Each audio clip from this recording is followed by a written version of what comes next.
Viewers, आज की video में हम डिस्कस करेंगे एक बहुत ही famous Indian post colonial theorist को, जिनका नाम है होमी खुर्शीद जी भाभा, यानी कि होमी के भाभा।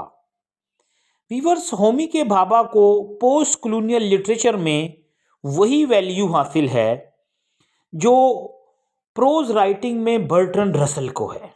ठीक है, तो आइए स्टार्ट करते हैं। Homi K Bhabha is a renowned Indian scholar and cultural theorist. Homi K Bhabha एक मशहूर इंडियन स्कॉलर और कल्चरल थेरिस्ट हैं। He is best noun for his post colonial theory, cultural studies and critical theory. Homi K Bhabha post colonial studies में अपनी cultural और critical theories की वजह से बहुत फेमस हैं। ठीक है, he is a professor of English and American literature at Harvard University. Homi K Bhabha Harvard university में अमेरिकन लिटरेचर के प्रोफेसर हैं। ठीक है, his famous work the location of culture was published in 1994। इनका एक बड़ा मशहूर वर्क है, बड़ा फेमस वर्क है, द लोकेशन ऑफ कल्चर, जो पब्लिश हुआ था 1994 में, और यही इनकी शोहरत की वजह बना था। कॉन्सेप्ट्स और terminology the location of culture, ठीक है, हाइब्रिडिटी, एम्बिवलेंस, थर्ड स्पेस और मिमिक्री। ठीक है, ये वो कॉन्सेप्ट थे जिनको होमी के भाभा ने इंट्रोड्यूस करवाया। यानी हम यूं भी कह सकते हैं कि यही वो चार कॉन्सेप्ट्स थे जिन्होंने पोस्ट कॉलोनियल लिटरेचर में होमी के भाभा को एक अजीम राइटर बनाने में रोल प्ले किया। ठीक है, और मजीद इनके जो वर्क्स हैं, nation and narration and of mimicry and man are also the famous work. ठीक है, नेशन और नरेशन और the mimicry of and man, ये भी इनके बड़े मशहूर वर्क्स हैं। ठीक है, Homi K Bhabha was awarded the best Indian Padma Bhushan civil award in 2012। Homi K Bhabha को 2012 में इनकी नुमाया खिदमात की वजह से Indian civil award Padma Bhushan से नवाजा गया। व्यूअर्स, पद्मा भूषण के बारे में आपको बताता चलूं कि Padma Bhushan is third highest civil award of Indian government after Bharat Ratna and Padma Shri, which is awarded in distinguished services. ठीक है, पद्मा भूषण इंडियन गवर्नमेंट का जो है वो भारत रत्न और पद्मा श्री के पास तीसरा सबसे बड़ा सिविल अवार्ड है, जो रंग और नस्ल का इम्तियाज किए बगैर नुमाया कारकर्दगी सरअंजाम देने वाली शख्सियात को दिया जाता है। ठीक है व्यूअर्स, अब हम होमी के भाभा के इन मशहूर कॉन्सेप्ट्स को डिस्कस करते हैं। सबसे पहले हमारे पास है हाइब्रिडिटी। ठीक है, the scientific term hybrid refers to an organism produced by a cross between different organisms and species।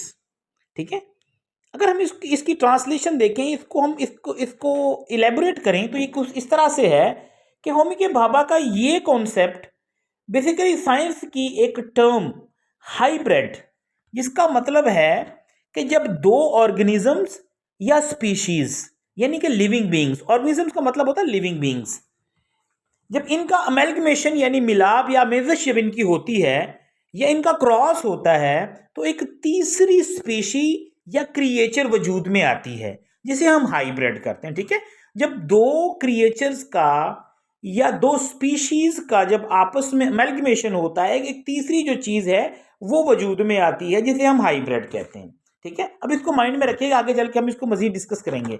Hybridity is basically the blending और मिक्सिंग ऑफ डिफरेंट कल्चर्स, ठीक है, आइडेंटिटीज, लैंग्वेज और style to create some new and unique.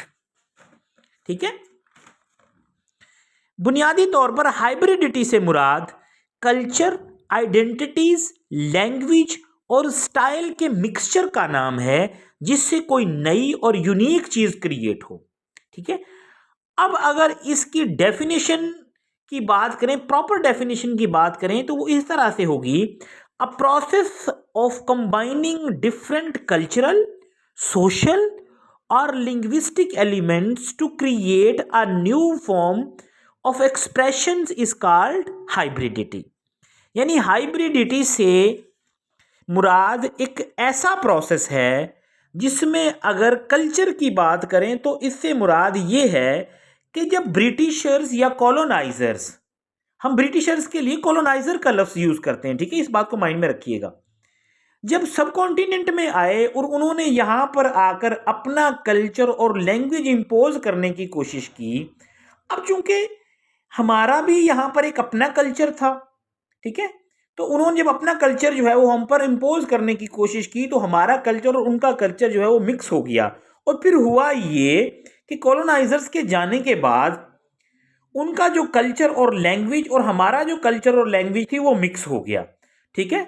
और इसको हम इस तरह से डिफाइन करेंगे कि आज तक हम उर्दू या हिंदी के साथ इंग्लिश बोलने को अपना स्टैंडर्ड ऑफ सुपीरियोरिटी समझते हैं, ठीक है।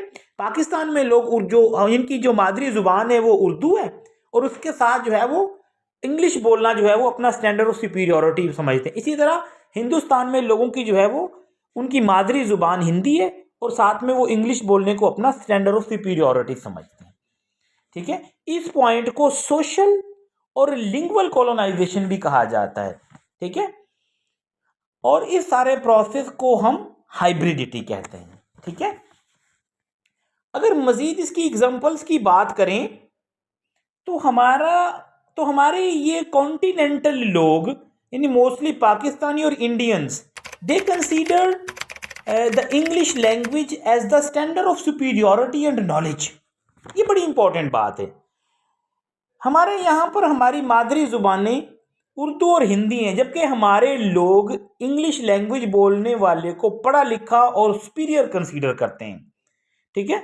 इस बात को मिक्सिंग ऑफ कल्चर्स का नाम दिया गया है। होमी के भाभा मजीद हाइब्रिडिटी को डिस्कस करते हुए कहते हैं कि according to Bhabha cultures are not static और fixed, rather constantly change.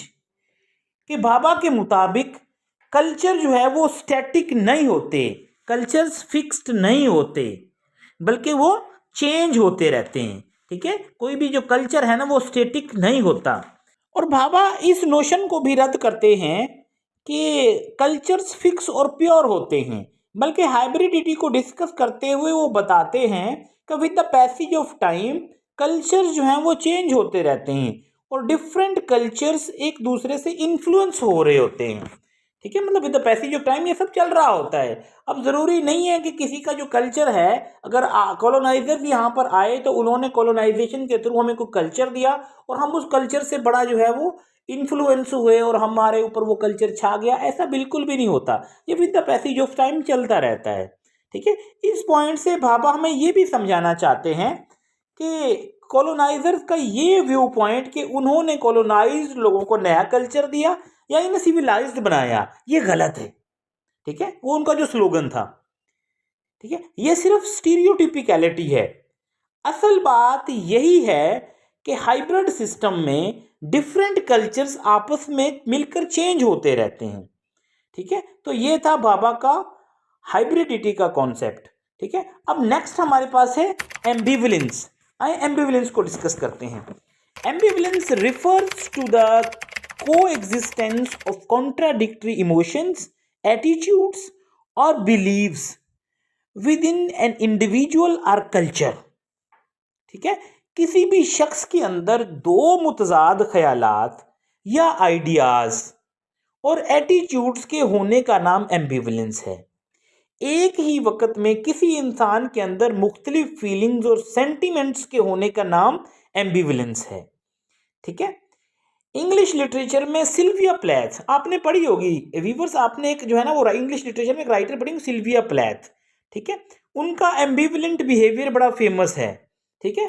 Feelings of life and death, optimism and pessimism, ठीक है। कहीं पर वो लाइफ की बात करती हैं तो कहीं पर वो डेथ की बात करती हैं, ठीक है। कहीं पर वो चाह रही होती, एक जो है ना वो लाइन ड्रा करके समझाया जाता है, ठीक है। यहाँ पर वो लाइफ मांग रही होती हैं, यहाँ पर वो डेथ मांग रही होती हैं, ठीक है। कहीं पर जो है वो पेसिमिज्म और कहीं पर ऑप्टिमिज्म।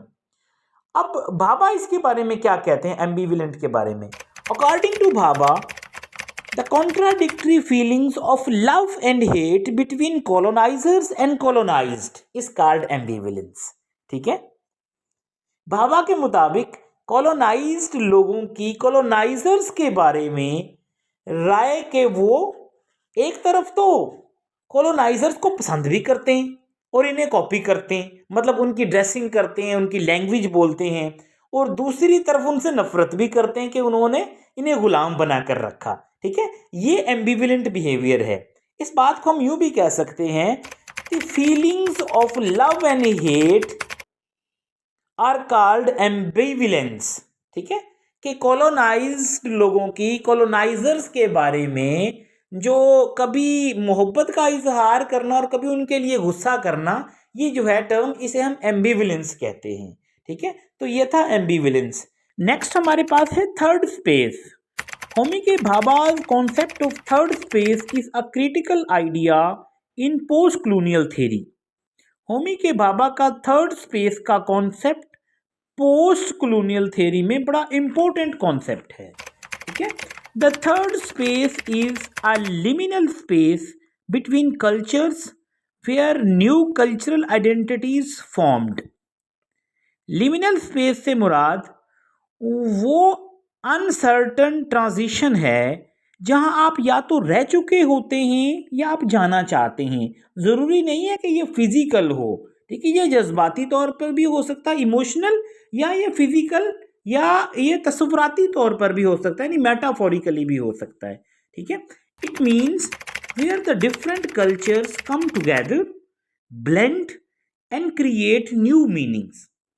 जिस स्पेस में मुख्तलिफ कल्चर्स इकट्ठे होते हैं और इनका ब्लेंड होता है, तो ऐसी स्पेस को हम थर्ड स्पेस कहते हैं।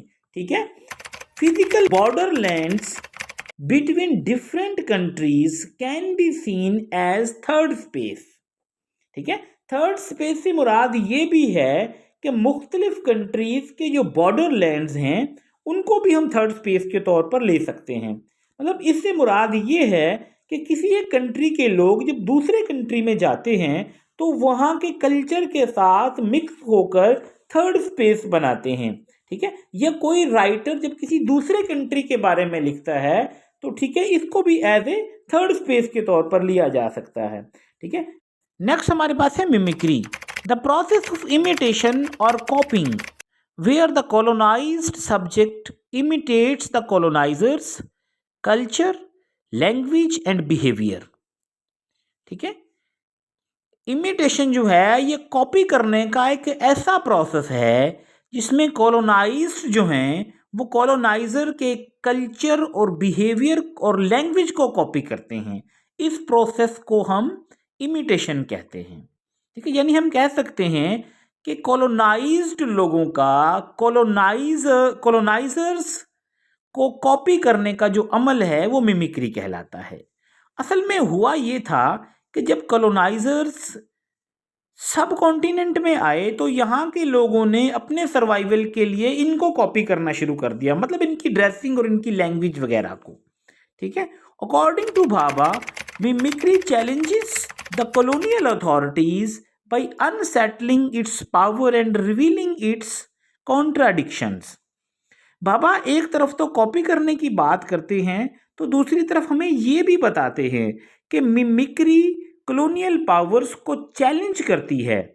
ठीक है, वो ये चैलेंज भी करती है, क्या चैलेंज करती है कि कॉलोनाइजर्स भी अथॉरिटी और पावर्स को अनसेटल करने की पावर रखते हैं।